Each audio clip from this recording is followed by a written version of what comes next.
Very often, our experience has been the problem is not your product or your solution, and the problem is not an unwilling prospect. The problem is you. This week's focus is 100% on getting you, the sales rep, out of the way of your success. There are three things that you're doing that are preventing you from being successful. So number one, biggest issue we see, sales reps think that the sales process is about them and their product. They have their agenda, they have their things that they want to accomplish, they want to talk about certain things. They think they are front and center, and that they and their product is what the focus of the sales call is. It turns out nothing can be further from the truth. Talk about that in a second.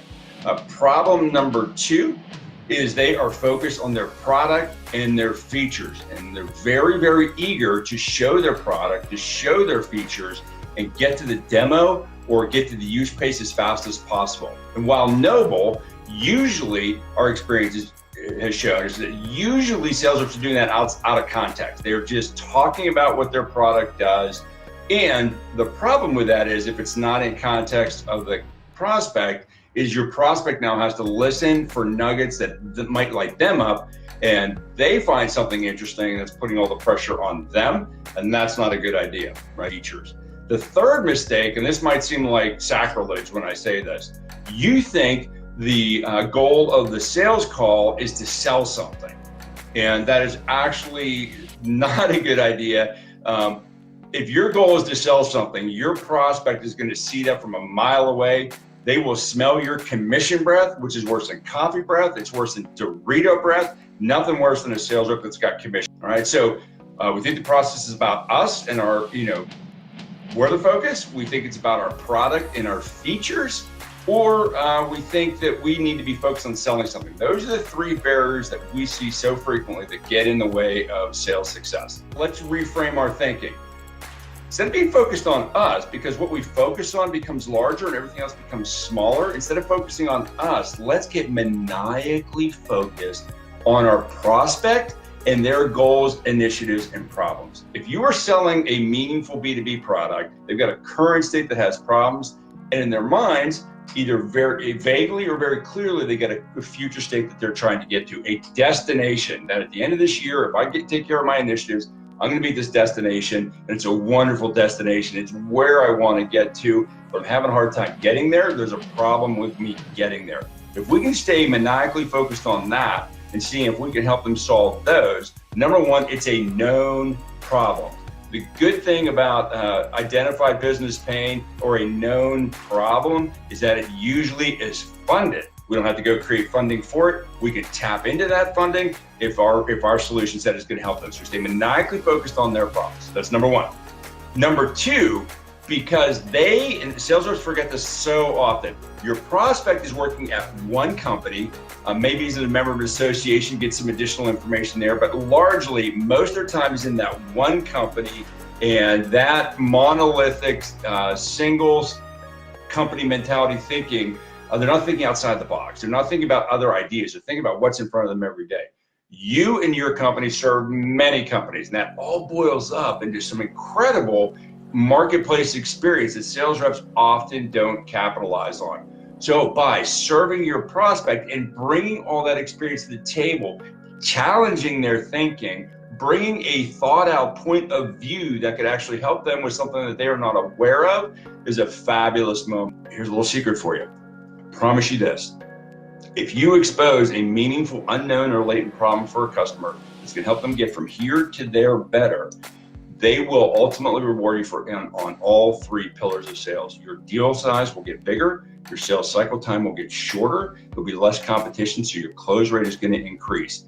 By challenging them, by bringing a point of view to the table, you're actually and exposing that unknown or latent problem. Not only are you doing them a favor, you're doing you a favor. So the third area I want to talk about is the concept of being interested versus interesting. Many sales reps like to talk about their company and what we do and our product. We're trying to be interesting.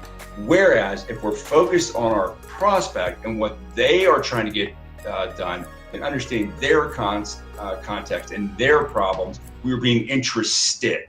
We've all been at that cocktail party or that dinner party where there was that person that talked constantly, they talked about themselves constantly, beating their chest practically about how, everything was going on with them. And they never took the time to ask about you, what's going on with you, how are you, your family, your job, all that good stuff.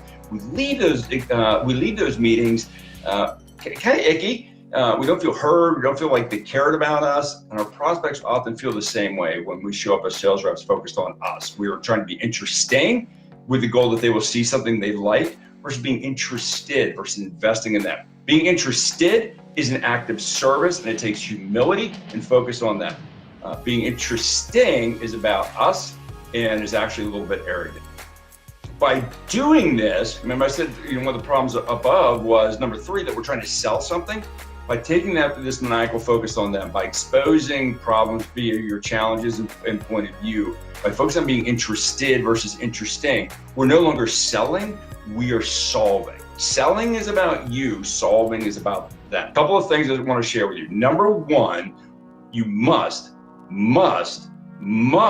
be an expert on them, on their industry, on their role, and really know how they're thinking and what they're struggling with, so that you can have a peer-to-peer, contextual, experience-based conversation with them. That takes a lot of work on your part. It takes a lot of role play with your peers, with your sales leaders, but you must be an expert on them. Touched on this in the second point a minute ago. You gotta bring a point of view to the table. Separate yourself from that.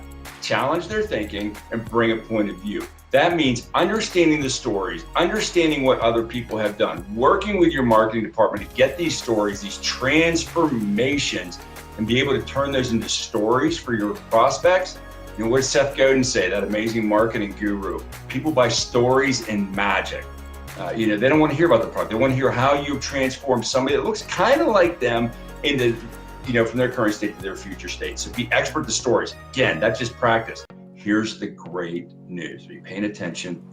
If you are maniacally focused on them and solving known problems, exposing unknown or latent problems, and being very interested in them because you understand their role, because you have a point of view and you have transformational stories, they are going to say those magical words that we as salespeople dream of.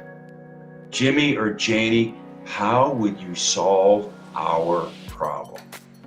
Boom. You have now been invited to do what you wanted to do before. You can talk all about your product. You can talk all about your features, and you can do it in context of a meaningful conversation, how you can take them from their current state to that future state. You're not going to talk about the stuff that doesn't matter. You're going to be focused on what actually does matter for them because of that rich conversation you've had. Hey, remember, here at Span the Chasm, we are here for you. Everything that we do is to help you as a B2B sales rep sell better, more effectively, and drive sustainable sales growth. So please read our blogs. You can find them on our website, spanthechasm.com.